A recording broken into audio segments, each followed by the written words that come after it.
আজকে আমরা পড়বো মিওসিসের একদম শেষ অংশটা। আমরা মিওসিসের প্রোফেজ 1 পড়ছিলাম। প্রোফেজ 1 মিওসিস কোষ বিভাজনের। আর তোমরা জানো যে মিওসিস কোষ বিভাজনটা দুইটা স্টেপে হয়। প্রথমে একবার কোষ বিভাজন হয়ে একটা কোষের থেকে দুইটা কোষ সৃষ্টি হয়, তখন ওইটাকে আমরা বলতেছি মিওসিস 1। আবার পরবর্তীতে দেখছি আবার এই দুইটা কোষ বিভাজিত হয়ে আর সর্বশেষ দেখো এখানে চারটা কোষ সৃষ্টি হইতেছে, ওইটাকে আমরা বলতেছি মিওসিস 2। তো মিওসিসের প্রোফেজ 1টা পড়ার সময় বলছিলাম যে এটা অনেক বড় একটা পর্যায়, আর এই জন্য ওইটাকে আলোচনার সুবিধার্থে আমরা 5টা ভাগে ভাগ করছিলাম, যে ল্যাপ্টোটিন, জাইগোটিন, প্যাকাইটিন, ডিপ্লোটিন, আর শেষের ধাপটা ছিল ডায়াকাইনেসিস। তো আমরা আজকে দেখব এর পরের থেকে, অর্থাৎ প্রোফেজ 1টা তো হয়েছে, তো প্রোফেজ 1 এর পরে কি হয় আমরা ওই অংশগুলো দেখব, এবং আজকে আমরা এই কোষ বিভাজনের অধ্যায়টাই শেষ করব। আমাদের যা যা প্রশ্ন আছে, যার যেখানে সমস্যা আছে, পরবর্তী প্রশ্ন উত্তর পর্বে আমরা এটা বলবা। আমরা সামনের ক্লাসে দেখা যাবে এই অধ্যায় শেষ করে আমরা পরবর্তী অংশ শুরু করব। দেখো এই অধ্যায়টা কিন্তু খুবই ছোট একটা অধ্যায়, এবং এই অধ্যায় থেকে দেখবা প্রত্যেকবারই বোর্ড পরীক্ষাতে একটা একটা প্রশ্ন এখান থেকে থাকেই, এবং খুব ইজি একটা প্রশ্ন থাকে। এবং আমি যেভাবে বলছি তোমরা যদি এইভাবে আনসার করতে পারো, দেখা যাবে ভালো একটা মার্কস আসে খুব অল্প সময়ে। বৈশিষ্ট্যগুলো যদি তুমি পয়েন্ট করে দাও, দেখবা খুব অল্প সময় বৈশিষ্ট্যগুলো দিতে পারবা। এবং আজকেও কিন্তু আমরা সেই জিনিসগুলো খুব অল্প সময়ে আমরা কিভাবে এই বৈশিষ্ট্যগুলো ভালো করে মনে রাখবো, এবং বৈশিষ্ট্যগুলো একই রকম ভাবে রাখলে দেখা যাবে তোমার মুখস্থ করতে সুবিধা হবে। এই জন্য আজকে যে পয়েন্টগুলো বলবো এগুলো খুব ভালো করে লেখা নিবা সাথে। আর যদি না লিখতে পারো তাৎক্ষণিক স্ক্রিনশট দিয়ে রাখবা, পরবর্তীতে খাতার মধ্যে এগুলো ক্লিয়ার করে গুছাই নিবা। মিওসিস আমরা আজকে পড়বো মিওসিসের বাকি অংশটা, অর্থাৎ প্রোফেজ 1 তো হয়েছেই, এরপরে যা হবে মিওসিস 1 এর এবং মিওসিস 2 আমরা আজকে ভালো করে কমপ্লিট করব। যাই হোক, আমরা প্রোফেজ 1 এর মধ্যে আমরা যা দেখছিলাম, শেষে ক্রসিং ওভার হয়েছিল, জিনগত বিনিময় হয়েছিল, তারপরে কি হবে। তো আমরা জানি মাইটোসিসের মতো প্রোফেজ 1 এর পরে এখানে হবে মেটাফেজ, মেটাফেজ 1। তো এখানে দেখো প্রথম যে ছবিটা আমি এঁকে রাখছি, এটা হইতেছে মেটাফেজ 1 এর ছবি। তারপরে দেখো পরেরটা হবে এনাফেজ 1, এনাফেজ 1, আর শেষে যেটা আছে এটা হইতেছে টেলোফেজ 1। আর এইটা শেষ হওয়ার মাধ্যমেই মিওসিস 1 শেষ হবে, তারপরে মিওসিস 2 শুরু হবে। এই পাশে যতগুলো আমরা চিত্র দেখতেছি সবগুলো হইতেছে মিওসিস 2 এর চিত্র। তো দেখি এখানে মিওসিস 1 এর আমরা তো প্রোফেজ 1টা পড়া হয়েছেই, এই মেটাফেজে কি হয়, এনাফেজে কি হয়, আর টেলোফেজে কি হয়, আমরা এটাই দেখবো এখন।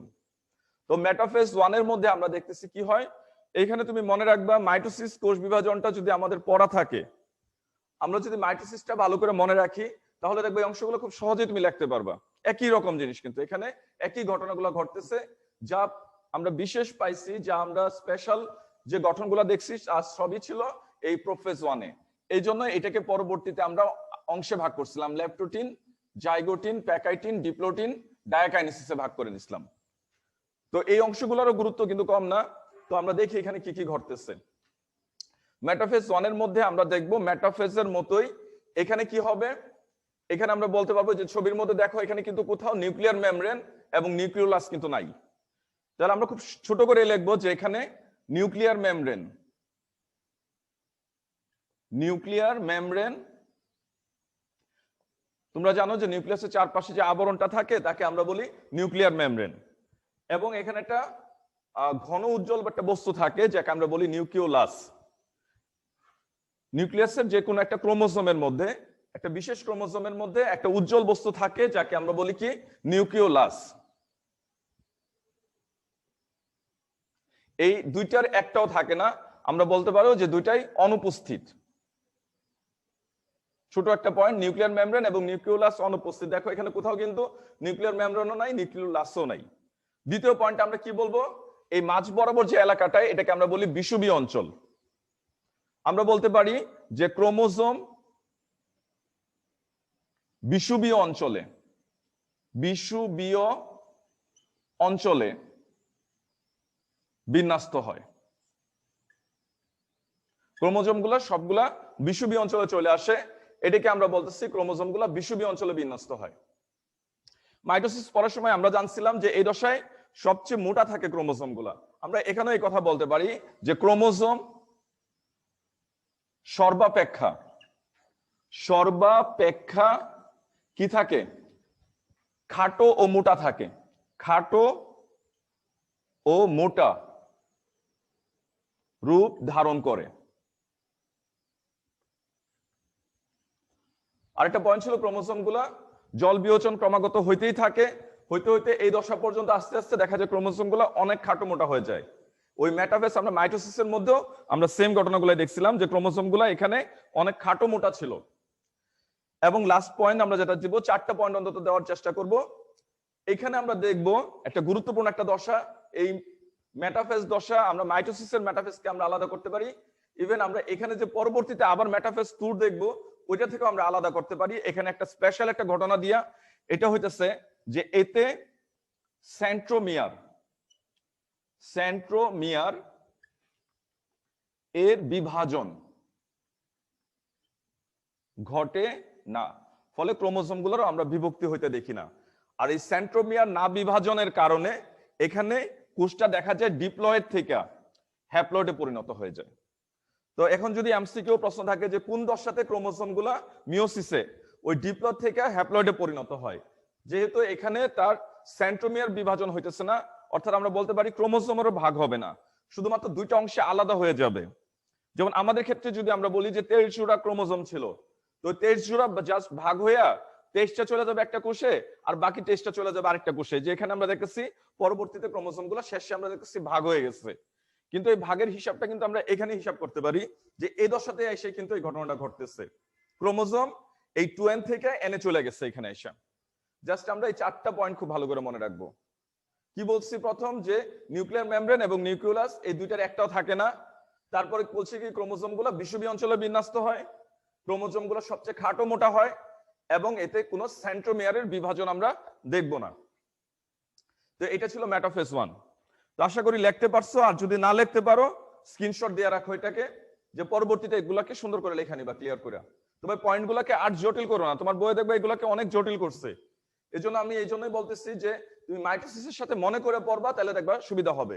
শুধুমাত্র মাইটোসিসের সাথে এটাই পার্থক্য ছিল, যেখানে সেন্ট্রোমিয়ারের বিভাজন ঘটে না, আর বাকি পয়েন্টগুলো দেখবা মাইটোসিসের মতোই। তো মেটাফেজ 1 এর পরে আমরা দেখবো যে পরবর্তী যে ঘটনাটা ঘটবে এটাকে আমরা বলবো অ্যানাফেজ 1। মেটাফেজ 1 এর পরে আমরা দেখতেছি কি হবে, অ্যানাফেজ 1। আমরা চলো এখানে দেখি কি ঘটে। এখানে যে পরের চিত্রটা আমরা দেখতেছি, এই মেটাফেজ 1 এর নিচের যে চিত্রটা, এটাই হইতেছে অ্যানাফেজ 1 এর চিত্র। তো চলো দেখি এখানে কি হয়েছে। এখানে তুমি দেখো ক্রোমোসোম গুলা বিষুবীয় অঞ্চল থেকে দূরে চলে যাইতেছে, ওই অ্যানাফেজের মতো, মাইটোসিসের অ্যানাফেজের মতো। এখানে আমরা দেখবো ক্রোমোসোম গুলাতে একটা গতি সঞ্চার হয়েছে, এই গতির থেকে কিন্তু নাম হয়েছে অ্যানাফেজ। অ্যানা শব্দের অর্থ হয়েছে গতি, আর ফেজ মানে হইতেছে দশা, এইভাবে কিন্তু অ্যানাফেজ নামটা হয়েছে। তো দেখি এখানে কি হয়, ওই মাইটোসিসের মতো আমরা এখানেও বলবো যে ক্রোমোসোম মেরুর দিকে ধাবিত হয়। জাস্ট এইটুকুই বলবো আমরা, যে ক্রোমোসোম মেরুর দিকে ধাবিত হয় বা যেতে থাকে। তো আমরা এখানে চিত্রের মধ্যে দেখতেছি ক্রোমোসোম গুলা দেখো একটা গতি তৈরি হয়েছে, এবং দেখো এই আগেটা তো মাঝে ছিল, ওই মাঝে থেকে আমরা দেখতেছি আস্তে আস্তে প্রান্তের দিকে চলে যাইতেছে। হ্যাঁ, এই প্রান্তটাকে আমরা কি বলতেছি, মেরু বলতেছি। তো এই জন্য এটাকে ক্লিয়ার করে বললাম ক্রোমোসোম মেরুর দিকে ধাবিত হয়। আমরা দ্বিতীয় পয়েন্ট সে মাইটোসিসের মতো, অ্যানাফেজের মতো বলবো মাইটোসিসের, যে এই ধাবনের সময় বা যাওয়ার সময়, ধাবনের সময় দেখো সেন্ট্রোমিয়ারের মুখটা কিন্তু সামনের দিকে, সেন্ট্রোমিয়ারের অবস্থানটা কোন জায়গাতে, সামনের দিকে, এবং বাহুগুলো দেখো তার পিছনে ঝুলে রয়েছে, পিছনের দিকে আসতেছে। হ্যাঁ, সেন্ট্রোমিয়ারকে কেন্দ্র করে তারা পিছনে পিছনে আসতেছে। তো এটাই বলতে পারি আমরা ধাবনের সময় আমরা বলতে পারি সেন্ট্রোমিয়ার, এই সেন্ট্রোমিয়ারটা থাকে সামনের দিকে, অর্থাৎ সেন্ট্রোমিয়ার থাকে অগ্রগামী, আর বাহুগুলো যেহেতু তার পিছনে পিছনে আসতেছে, আমরা বলতে পারি বাহু হয় তার অনুগামী। তুমি কথাটাকে এইভাবে লিখবা, এটাকে সুন্দর হবে বেশি। ধাবনের সময় সেন্ট্রোমিয়ার থাকে অগ্রগামী, আর বাহুগুলো হয় তার অনুগামী। আমরা মাইটোসিসের মতো আমরা এখানেও লিখতে পারি যে ক্রোমোজোম গুলো পরবর্তীতে দেখো এখানে আমরা যেমনই দেখি আমরা বলবো ক্রোমোজোমটাকে ভিএলজে ইত্যাদি রূপ ধারণ করে। ক্রোমোজোম, হ্যাঁ ওইখানে আমরা আরো বড় করে লিখছিলাম যে সেন্ট্রোমিয়ারের অবস্থানের দরুন, দরকার নাই, তুমি জাস্ট এইভাবে বলবা ক্রোমোজোম ইংরেজি ভিএলজে ইত্যাদি রূপ ধারণ করে। 3টা পয়েন্ট হয়ে গেছে, আমরা অন্তত 4টা পয়েন্ট দেওয়ার চেষ্টা করব।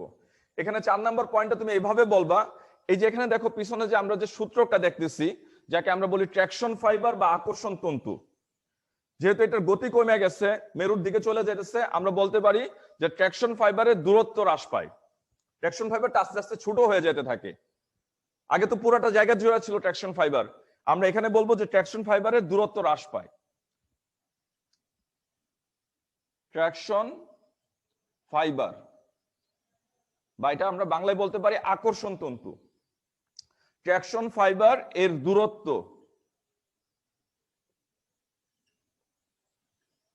হ্রাস পায়। এই 4টা পয়েন্টে এটা কমপ্লিট করবা। ক্রোমোজোম গুলা কি হয়েছে বিষুবী অঞ্চল থেকে মেরুর দিকে যাইতেছে এবং যাওয়ার সময় দেখলাম কি সেন্ট্রোমিয়ার থাকে অগ্রগামী আর বাহুগুলো হয় তার অনুগামী। খুব ইজি একটা পয়েন্ট, ক্রোমোজোম ভিএলজে ইত্যাদি রূপ ধারণ করে এবং ট্র্যাকশন ফাইবারের দূরত্ব আস্তে আস্তে কমে যায়। এভাবে আমরা 4টা পয়েন্ট দিয়ে ওই অ্যানাফেজটা কমপ্লিট করলাম। তো এরপরে দেখি কি হয়, একদম লাস্ট যে চিত্রটা আমরা দেখতেছি এটাকে আমরা বলতেছি টেলোফেজ। টেলোফেজ যেহেতু এটা মিওসিস 1 এর টেলোফেজ, এই জন্য এটাকে আমরা বলবো টেলোফেজ 1। আগে দেখো মেটাফেজ হয়েছে, অ্যানাফেজ হয়েছে, আর শেষে আমরা এর মাধ্যমে দেখবো, দেখো স্পষ্টই দেখতেছি একটা কোষের থেকে কয়টা কোষ হয়ে গেছে, 2টা কোষ হয়ে গেছে। তো টেলোফেজ 1 এর মধ্যে কি কি ঘটে, সেম মাইটোসিসের মতোই তুমি এখানে বলবা যে ক্রোমোজোম এ জল যোজন ঘটে। মাইটোসিসের মধ্যেও কিন্তু আমরা এটা দেখছিলাম যে ক্রোমোজোমে আমরা দেখেছি নিউক্লিয়াসের চারপাশ থেকে জলীয় অংশ, নিউক্লিয়াসের ভিতরে যে নিউক্লিওপ্লাজম থাকে এখান থেকে জলীয় পদার্থ ক্রোমোজোমের ভিতরে প্রবেশ করে। তাহলে আমরা এটাই বলবো ক্রোমোজোমে জল যোজন ঘটে, ছোট একটা পয়েন্ট। তারপরে আমরা বলবো যে এখানে কি হয়, ক্রোমোজোমগুলো রঞ্জন পদার্থ এর হ্রাস ঘটে। ওই প্রোফেজ দশে আমরা দেখছিলাম যে এক ধরনের রঞ্জক পদার্থ তার ভিতরে প্রবেশ করে, ফলে ক্রোমোজোমগুলো দেখা যায়। তো এখানে আমরা এটাই লিখবো যে রঞ্জন ধারণ ক্ষমতা হ্রাস পায়। ক্রোমোজোমগুলোর ভিতরে একটা রঞ্জক পদার্থ আত্মপ্রকাশ করতে থাকে, সে একদম প্রোফেজ দশায়। আর এটার জন্যই তখন ক্রোমোজোমগুলোকে দেখা যায়, তখন আলো অনুবীক্ষণ যন্ত্র দিয়ে এই ক্রোমোজোমগুলো দেখা যায়। কিন্তু শেষের দিকে আমরা জানবো ক্রোমোজোমগুলো আস্তে আস্তে কি হয়ে যাবে, বিলুপ্ত হয়ে যাবে। ক্রোমোজোমগুলো নিউক্লিয়ার রেটিকুলামে পরিণত হবে একটা সময়, তখন আর দেখা যাবে না। আর না দেখা যাওয়ার কারণ হইতেছে এই রঞ্জন ধারণ ক্ষমতাটা এটা আস্তে আস্তে কমে যাবে, তখন আর এর মধ্যে কোনো রঞ্জক পদার্থ থাকবে না। তৃতীয় পয়েন্ট আমরা এভাবে বলবো যে দেখো এখানে কিন্তু চারপাশে একটা পর্দা সৃষ্টি হয়েছে নিউক্লিয়াসকে কেন্দ্র করে, ক্রোমোজোমকে কেন্দ্র করে আমরা বলতে পারি। তো এটাকে আমরা বলি নিউক্লিয়ার মেমব্রেন সৃষ্টি হয়, বা নিউক্লিয়ার মেমব্রেন তো আগেও ছিল, তাহলে আমরা এটা এইভাবে বলতে পারি নিউক্লিয়ার মেমব্রেনের পুনরাবির্ভাব ঘটে। নিউক্লিয়ার মেমব্রেন, নিউক্লিয়াসে আমরা দেখতেছি চারপাশে একটা পর্দা সৃষ্টি হয়, তাকে আমরা বলি নিউক্লিয়ার মেমব্রেন এর পুনরাবির্ভাব ঘটে।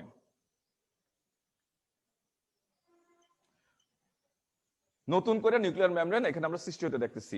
আর শেষে জানবো আমরা একটা বিশেষ একটা ক্রোমোজোম, এখানে যে কোনো ক্রোমোজোমে হতে পারে, ওটাকে আমরা বলবো সেট ক্রোমোজোম। একটা বিশেষ ক্রোমোজোম, আমরা যখন ক্রোমোজোমের গঠন পড়ছিলাম ওই প্রথম অধ্যায় পড়ার সময় তোমার মনে আছে নিশ্চয়ই, যে ওইখানে আমরা দেখছিলাম একটা বিশেষ ক্রোমোজোম যেখানে গৌণকুঞ্চন থাকে। গৌণকুঞ্চনের নামটা নিশ্চয়ই শুনছো। ওই গৌণকুঞ্চন থাকে যে ক্রোমোজোমে তাকে আমরা বলি সেট ক্রোমোজোম। ওইখানে একটা উজ্জ্বল বস্তু সৃষ্টি হয়, তাকে আমরা বলি নিউক্লিওলাস। তো এই গৌণ ক্রোমোজোমের স্যাটেলাইট এলাকায় ওই নিউক্লিওলাসের সৃষ্টি হয়। তাহলে এটাকে আমরা এত বড় না করে আমরা জাস্ট বলবো যে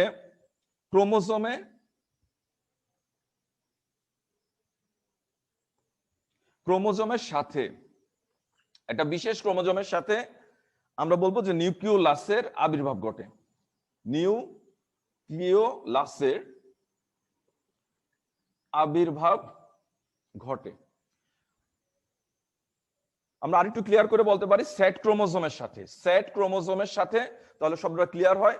সেট ক্রোমোজোমের সাথে নিউক্লিওলাসের আবির্ভাব ঘটে, বা সেট ক্রোমোজোম যেখানে থাকে তার ওই বিশেষ জায়গাকে কি বলছি, স্যাটেলাইট বলছি, ওইখানে দেখা যায় ওই নিউক্লিওলাসের আবির্ভাব ঘটে। তাহলে কয়টা পয়েন্ট? এই 4টা পয়েন্ট। আমি আবারও বলতেছি, পয়েন্টগুলো অবশ্যই লেখো, আর যদি না লিখতে পারো স্ক্রিনশট দিয়ে রাখো এবং খাতার মধ্যে কমপ্লিট করে এগুলো গুছায় রাখবা। নয়তো দেখবা এখান থেকে যদি এমসিকিউ আসে, অথবা দেখা যায় অনেক সময় পার্থক্য থাকে যে মিওসিস 1 আর মিওসিস, এই দুইটার পার্থক্য করো, অথবা যে কোনো একটা দশার মধ্যে বলবো যে মেটাফেজ 1 আর অ্যানাফেজ 1 এর মধ্যে পার্থক্য করো। অনুধাবনের প্রশ্ন যে কোনো জায়গা থেকে আসতে পারে। তো তখন তোমার কিন্তু এই তথ্যগুলো যদি মনে থাকে তখন তুমি লিখতে পারবা। আর চিত্রগুলো একটু মাথায় রাখো যে কিভাবে চিত্রগুলো এখানে আঁকা হয়েছে। এখানে আমরা দেখতেছি একটা কোষের থেকে শেষে 2টা কোষ সৃষ্টি হয়েছে, কিন্তু আমরা এখানে দেখতেছি এখানে পরবর্তীতে শেষে এসে 4টা কোষ সৃষ্টি হয়েছে। তো চলো আমরা দেখি এবার মিওসিস 2। তো আমাদের এই অংশের আলোচনা, মিওসিস 1 এর অংশের আলোচনা এই পর্যন্তই ছিল, এবং এখানে আমরা দেখছি কয়টা ধাপের মাধ্যমে শেষ হয়েছে। Prophase 1, metaphase 1, anaphase 1, telophase 1। তো আমরা জানবো পরবর্তীতে যখন কোষটা বিভাজনে যাবে, এই মিওসিস 1 শেষে যখন মিওসিস 2 তে যাবে, মাঝখানের একটা সময়, এই সময়টাকে আমরা বলবো ইন্টারকাইনেসিস। খুব ভালো করে মনে রাখবা, পরীক্ষাতে অনেকবার আসছে এটা, যে ইন্টারকাইনেসিস কি। তাহলে এটাকে আমরা খুব বেশি বড় না করে আমরা এইভাবে বলবো যে মিওসিস কোষ বিভাজনে, মিওসিস কোষ বিভাজনে আমরা দেখতেছি এখানে কি হয়েছে, যে একটা কোষের থেকে যখন একবার বিভাজনের পরে এই দ্বিতীয় বিভাজন হয়েছে, এই পরপর 2বার এই কোষ বিভাজনের যে মধ্যবর্তী সময়টা, এটাকে আমরা বলবো ইন্টারকাইনেসিস। মিওসিস কোষ বিভাজনের পরপর 2বার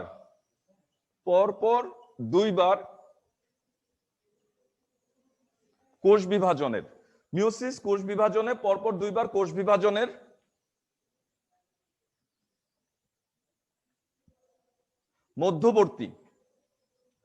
মধ্যবর্তী সময়কালকে, তো মিওসিস কোষ বিভাজনে দেখতেছি আমরা প্রথমে একবার যখন কোষ বিভাজন হয়েছে, এরপরে একটু সময় পরে দেখা যায় আবার দ্বিতীয় কোষ বিভাজন শুরু হয়। এই দুইটার মাঝখানে যে সময়টা, এই সময়টাকে আমরা কি বলতেছি, ইন্টারকাইনেসিস। নিশ্চয় বুঝতে পারছো। আর তারপরে যদি কোনো সমস্যা থাকে আমরা পরবর্তী প্রশ্ন উত্তর পর্বে জানবো এটা। তাহলে জাস্ট আমরা এইভাবেই বলবো যে পরপর 2বার কোষ বিভাজনের মধ্যবর্তী যে সময়টা, এখানে মনে করো সময়টা আধা ঘন্টাও হতে পারে, 10 মিনিটও হতে পারে, তো মাঝখানে যে সময়টা তাকে আমরা বলতেছি ইন্টারকাইনেসিস। আর এখানে জানবো এই ইন্টারকাইনেসিসে কোষটা কি করে। তুমি খুব ভালো করে মনে রাখবা, এখানে ডিএনএ অনুলিপন হয় না, এতে ডিএনএ অনুলিপন হয় না। আমরা প্রথম অধ্যায়ে পড়ছি অনুলিপন মানে ডিএনএ গুণগত এবং পরিমাণগতভাবে দ্বিগুণ হয়ে যায়, আর এই ডিএনএর এই দ্বিগুণ হয়ে যাওয়াকে আমরা বলি ডিএনএ অনুলিপন। তো আমরা বলতেছি এখানে ডিএনএর অনুলিপন হয় না, তাহলে কি হয় এখানে হয় আরএনএ। তুমি জানো আরেকটা নিউক্লিক অ্যাসিড, এটাকে আমরা বলি রাইবো নিউক্লিক অ্যাসিড, আরএনএ, এবং কোষের যে প্রয়োজনীয় উপাদান, একটা কোষ কি দ্বারা তৈরি হয়, আমরা কোষ জানি, কোষটা সাধারণত প্রোটিন দিয়ে তৈরি হয়। তাহলে আমরা এটা বলতে পারি আরএনএ ও প্রোটিন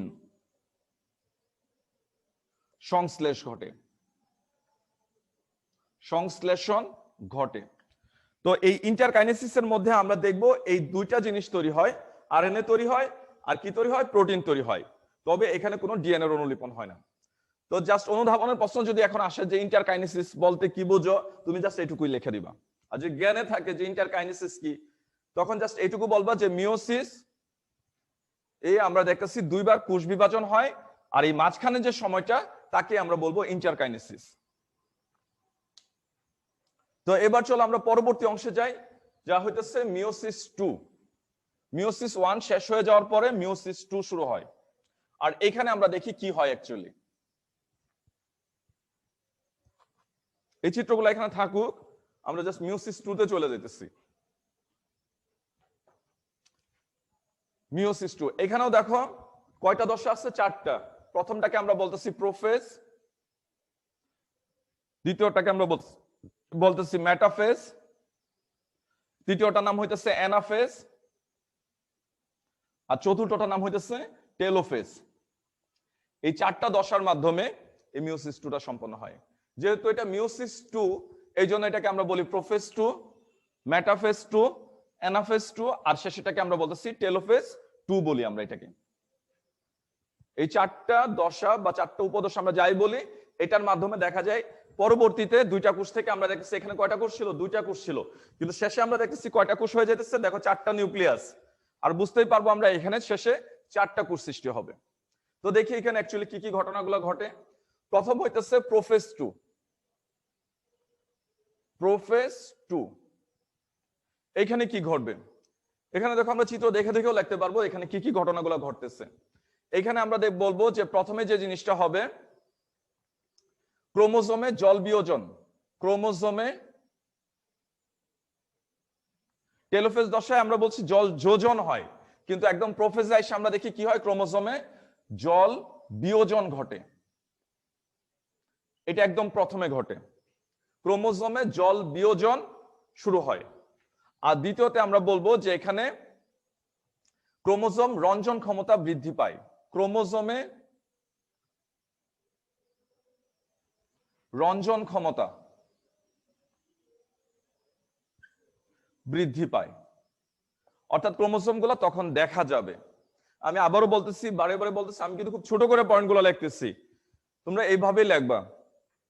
ক্রোমোজোমের রঞ্জন ক্ষমতা বৃদ্ধি পায়।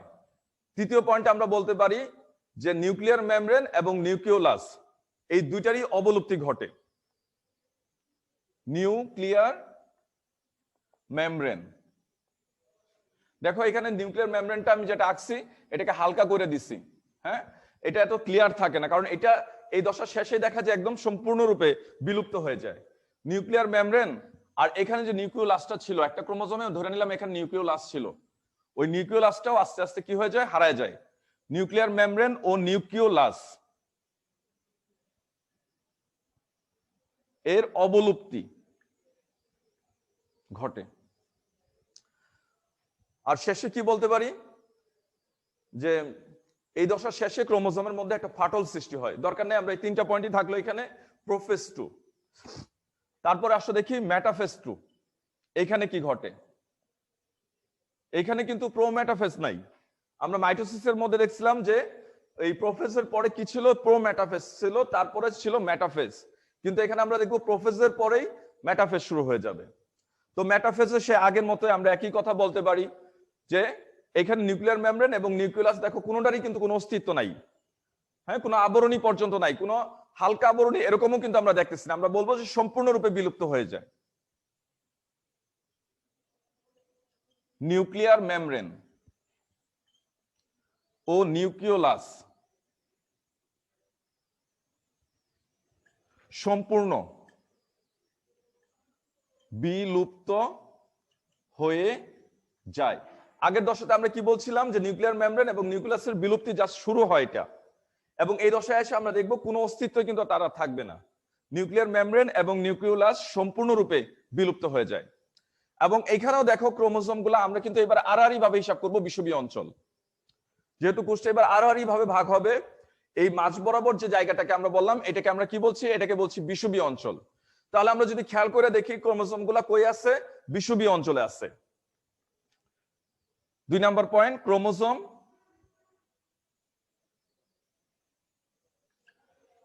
তার সেন্ট্রোমিয়ার দিয়ে যে বিষুবীয় অঞ্চলে বিন্যস্ত হয়। এবং আমরা আগের দশার মধ্যে যেমন পড়ছিলাম যে এই দশায় মেটাফেজ মানে তুমি মনে রাখবা যে ক্রোমোজোমগুলোর এগুলো মোটা দশা। ক্রোমোজোম সবচেয়ে খাটো ও মোটা রূপ ধারণ করে। ক্রোমোজোম খাটো ও মোটা, সর্বাপেক্ষা খাটো মোটা রূপ ধারণ করে।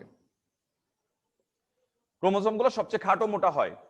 এবং আমরা কিন্তু এখানে দেখব যেটা আমরা আগের দশাতে কিন্তু পাই নাই, যে সেন্ট্রোমিয়ারের বিভাজন। আমরা এই দশায় এসে দেখব যে সেন্ট্রোমিয়ারের বিভাজন ঘটে।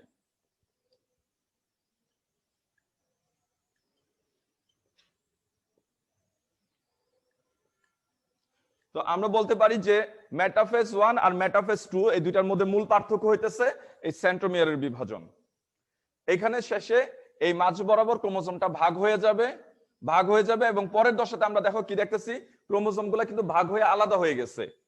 এই পাশের অংশটা যেতেছে এই পাশের অংশটা এই পাশে চলে যেতেছে, উল্টা দিকে চলে যেতেছে, অর্থাৎ দুই পাশে দুই মেরুতে চলে যেতেছে। আর এটা সম্ভব হইতেছে কেন? কারণ এই সেন্ট্রোমিয়ারের বিভাজনের জন্য। তাহলে আমরা এখানে কিন্তু 4টা পয়েন্ট দেখছি। কি কি বলছি? যে নিউক্লিয়ার মেমব্রেন এবং নিউক্লিওলাস সম্পূর্ণভাবে অবলুপ্ত হয়ে যায়। ক্রোমোজোমগুলো কোথায় অবস্থান করতেছে? বিষুবীয় অঞ্চলে। ক্রোমোজোমগুলো সবচেয়ে খাটো মোটা হয়েছে। আর আমরা বলতে পারতেছি একদম শেষের দিকে সেন্ট্রোমিয়ারেরও বিভাজন শুরু হয়ে যায়। তো এটা ছিল মেটাফেজ 2। আমরা চলে যেতেছি পরেরটাতে, অ্যানাফেজ 2। আমরা দুইটা ছোট ছোট পয়েন্ট আছে, এগুলো শেষ করে পরবর্তীতে তোমাদের যদি কোনো প্রশ্ন থাকে এই প্রশ্নগুলো নিব। এবং এই সম্মিলিতভাবে এই কোষ বিভাজনের এখান থেকে তোমাদের যে কোনো জায়গা থেকে যদি প্রশ্ন থাকে ওই প্রশ্ন করবা। আমরা পরের দশাকে বলতেছি কি? অ্যানাফেজ 2। তো এখানে দেখো চিত্রের মধ্যে কি হয়েছে, আমরা দেখে কিন্তু বলতে পারবো। এখানে আমরা দেখতেছি ক্রোমোজোম ভাগ হয়ে অপত্য ক্রোমোজোমে পরিণত হয়েছে। ক্রোমোজোমগুলো বিষুবীয় অঞ্চল থেকে মেরুর দিকে যাইতেছে। তো এইভাবে আমরা আগে যেভাবে লিখছিলাম আমরা এইভাবেই লিখতে পারি। ক্রোমোজোম অপত্য ক্রোমোজোমে পরিণত হয়।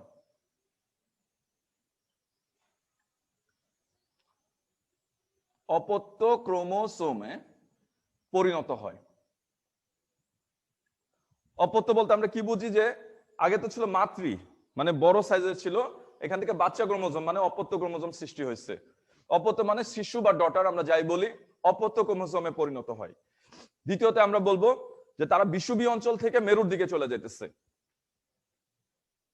বিষুবীয় অঞ্চল হতে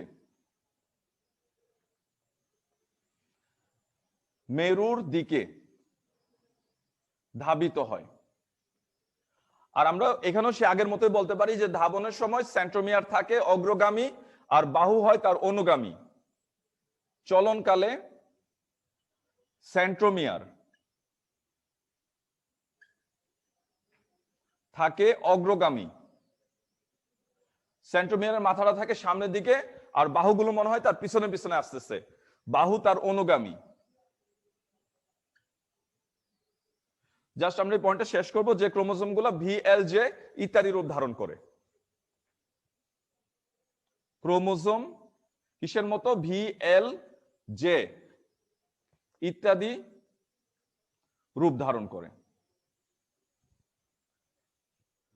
আর শেষের দশাটাকে আমরা বলতেছি কি? টেলোফেজ। এখানে সেই আগের মতোই টেলোফেজে আমরা যা যা দেখছি যাই হয়, এখানে সে একই ঘটনা, জল যোজন ঘটে, রঞ্জন ক্ষমতা বিহীন হয়। ক্রোমোজোম গুলা দেখা যাবে একটা সময় যে চারপাশে নিউক্লিয়ার মেমব্রেন সৃষ্টি হবে। এবং দেখো এখানে কিন্তু সেই ছোট নিউক্লিওলাস, একটা বিশেষ ক্রোমোজোমের মধ্যে নিউক্লিওলাস গুলা দেখা যাইতেছে। তো এই ঘটনার মাধ্যমে সে আগেটা দেখে দেখে লিখবে, একই রকম করে টেলোফেজ 2 সম্পন্ন হবে। শেষের দশা হইতেছে টেলোফেজ 2। তুমি চিত্র দেখে লিখতে পারবা যে এখানে আবার নতুন করে নিউক্লিয়ার মেমব্রেন সৃষ্টি হইতেছে, নিউক্লিওলাস সৃষ্টি হইতেছে, ক্রোমোজোমে জল যোজন ঘটে এবং আস্তে আস্তে রঞ্জন ক্ষমতা হ্রাস পায় এবং ক্রোমোজোম গুলা দৃষ্টির অগোচরে চলে যায়। ক্রোমোজোম গুলাকে তখন আর দেখা যায় না। তো এইভাবে টেলোফেজ 2 সম্পন্ন হবে। তো এখন বলো, আজকে যে আলোচনা, এখান থেকে তোমাদের যদি কোনো সমস্যা থাকে, কোনো প্রবলেম থাকে বলো, কার কোথায় প্রবলেম আছে। ইভেন এই টোটাল কোষ বিভাজনে ওইখান থেকে যদি তোমাদের কারো কোনো প্রশ্ন থাকে তো প্রশ্ন করো। মাহবুবুর হাসান হ্যান্ড রাইজ করছো, হ্যাঁ বলো। আসসালামু আলাইকুম স্যার। ওয়ালাইকুম আসসালাম। স্যার ট্রাকশন ফাইবারটা কোনটা স্যার, একটু দেখাই দেন স্যার।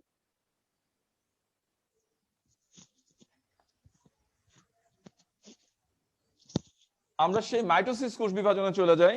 মাইটোসিসের মধ্যে আমরা দেখছিলাম প্রোমেটাফেজ দশা। প্রোফেজের পরে আমরা একটা দশা দেখছিলাম প্রোমেটাফেজ দশা। ওইখানে আমরা দেখছিলাম যে এইখানে একটা তন্তুময় প্রোটিনের সমন্বয়ে একটা বিশেষ গঠন তৈরি হয়েছিল। তন্তুময় প্রোটিনের সমন্বয়ে যে বিশেষ গঠনটা সৃষ্টি হয়েছিল সেটাকে আমরা বলছিলাম মাকু যন্ত্র। আর এই মাকু যন্ত্রের সবগুলা তন্তুকে আমরা কি বলছিলাম? মাকু তন্তু। সবগুলা তন্তুকে আমরা কি বলছিলাম? মাকু তন্তু। এর মধ্যে আমরা দেখছিলাম বিশেষ কতগুলা তন্তুর মধ্যে ক্রোমোজোম যুক্ত ছিল, বিশেষ কয়েকটা ক্রোমোজোমের মধ্যে, সবগুলাতে না। কিন্তু এখানে দেখো আমি ক্রোমোজোম কয়টা দেখাইতেছি? দুইটা দেখাইতেছি, এবং দুইটা ক্রোমোজোম দেখো দুইটা তন্তুর মধ্যে যুক্ত আছে। আমি মোট তন্তু আঁকছিলাম কয়টা? এই পাশে তিনটা, ওই পাশে তিনটা, মাঝখানে একটা, 7টা তন্তু আঁকছিলাম। কিন্তু ক্রোমোজোম যুক্ত আছে কয়টার মধ্যে? মাত্র দুইটার মধ্যে। এই দুইটাকে আমরা বলবো ট্র্যাকশন ফাইবার। Traction fibre. এটা আরেকটা নাম হইতেছে আকর্ষণ তন্তু। আকর্ষণ তন্তু। আবার যেহেতু এটার মধ্যে ক্রোমোজোম যুক্ত আছে, তাকে আমরা ক্রোমোজোমাল তন্তু বলতে পারি। ক্রোমোজোমাল তন্তু। তো যে প্রশ্ন করছো মাহবুবুর হাসান, জি ওর উত্তর পাইছো? স্যার, বুঝতে পারছি স্যার। হ্যাঁ, যেগুলোর মধ্যে ক্রোমোজোম যুক্ত থাকবে যে তন্তুর মধ্যে, তাকে আমরা ট্র্যাকশন ফাইবার বলি। Traction fibre. Thank you sir. হ্যাঁ, আরো কোনো প্রশ্ন আছে তোমার? না স্যার। হ্যাঁ, ধন্যবাদ। সিফাত হ্যান্ড রাইজ করছো, বলো। স্যার আসসালামু আলাইকুম। ওয়ালাইকুম আসসালাম। স্যার ক্রোমোজোম ম্যাপিং আর জেনেটিক ম্যাপ কি একই স্যার? জেনেটিক ম্যাপ, আচ্ছা তোমার একটু ক্লিয়ার করি জিনিসটা। তো আমরা দেখব যে ক্রোমোজোম, ক্রোমোজোম তো আমাদের জোড়ায় জোড়ায় থাকে। তো ক্রোমোজোমের প্রত্যেকটা জায়গাতেই কিন্তু তার বৈশিষ্ট্য আছে। আমাদের জীবের যে চারিত্রিক বৈশিষ্ট্যগুলো, ক্রোমোজোমকে আমরা যদি আরো সূক্ষ্মভাবে ভাগ করি, ক্রোমোজোমের মনে করো একদম সূক্ষ্মভাবে যদি ভাগ করি, আমরা কি পাবো? ডিএনএ পাবো। তো এখানে মনে করো একটা বৈশিষ্ট্য আছে। মনে করো একটা মানুষের উচ্চতা মনে করো লম্বা, আর একটা মানুষের উচ্চতা খাটো। এই সবগুলা কই আছে? এই সবগুলা আছে এই ডিএনএ এর মধ্যে নিহিত। ডিএনএ তে আছে। তথা আমরা বলতে পারি সবগুলা কই আছে? এই ক্রোমোজোমের মধ্যে আছে। তো এখানে কোন বৈশিষ্ট্যটা কোথায় আছে? হ্যাঁ, একটা বৈশিষ্ট্য মনে করো যার জন্য আমাদের ডায়াবেটিস রোগ হয়, এটাও কিন্তু ক্রোমোজোমে আছে যে কোনো একটা জায়গায়। একটার জন্য মনে করো আমাদের চোখের বর্ণ কি কালো, কারো চোখের বর্ণ আমরা জানি যে ওই বাদামি বর্ণের, এটাও কই আছে? ক্রোমোজোমের কোথাও আছে। আমাদের যে লক্ষ লক্ষ বৈশিষ্ট্য, ক্রোমোজোমের কোথাও না কোথাও আছে এটা। আর এই সবগুলা যখন আমরা নির্ণয় করতে পারি, সবগুলা বৈশিষ্ট্য কোন ক্রোমোজোমের কোথায় কি আছে, আর এটা যখন সম্পূর্ণভাবে আমরা নির্ণয় করতে পারবো, তখন আমরা বলবো ক্রোমোজোমাল ম্যাপ আবিষ্কার হয়েছে, ক্রোমোজোমাল ম্যাপ তৈরি করছি। স্যার আর জেনেটিক ম্যাপ? ওইটাই, ক্রোমোজোমাল ম্যাপ আর জেনেটিক ম্যাপ কিন্তু আমরা একই জিনিসই বুঝবো। একটাই বৈশিষ্ট্য আমরা নির্ণয় করছি, জিনগত অবস্থা নির্ণয় করছি, এই জন্য এটাকে বলা হয় জেনেটিক ম্যাপ। জি স্যার, বুঝতে পারছি। আরো কারো কোনো প্রশ্ন আছে? প্রশ্ন থাকলে মেসেজ বক্সে লেখো অথবা ডাইরেক্ট বলো। মেরুমুখী চলনটা কেন? মেরুমুখী চলনের অনেক কারণ আছে। একটা হচ্ছে যে মাঝখানের বিষুবীয় অঞ্চলের বিশালতা, ক্রোমোজোমীয় গতি, হ্যাঁ, সাইটোপ্লাজমের যে চলন, তাকে আমরা বলি সাইটোকাইনেসিস। এসব অনেক কারণ আছে ক্রোমোজোমীয় গতির। যে প্রশ্ন করছো নিশ্চয়ই বুঝতে পারছো। হ্যাঁ, পড়ান হ্যান্ড রাইজ করছো, সময় একদম কম বাবা, খুব তাড়াতাড়ি বলো। আসসালামু আলাইকুম স্যার। হ্যাঁ, ওয়ালাইকুম আসসালাম। স্যার মাইটোসিস নাকি স্যার মিয়োসিস সবচেয়ে গুরুত্বপূর্ণ স্যার জীবজগতের জন্য স্যার? বুঝি না, আবার বলো। স্যার মাইটোসিস নাকি স্যার মিয়োসিস কোনটি বেশি গুরুত্বপূর্ণ জীবজগতের জন্য? দুইটাই গুরুত্বপূর্ণ, দুইটাই, কোনোটাই তো গুরুত্ব কম না। কিন্তু আমরা যদি পরীক্ষার জন্য বলি, আমরা মাইটোসিস কিন্তু 9 পড়ে আসছি, তো এই জন্য পরীক্ষাতে কিন্তু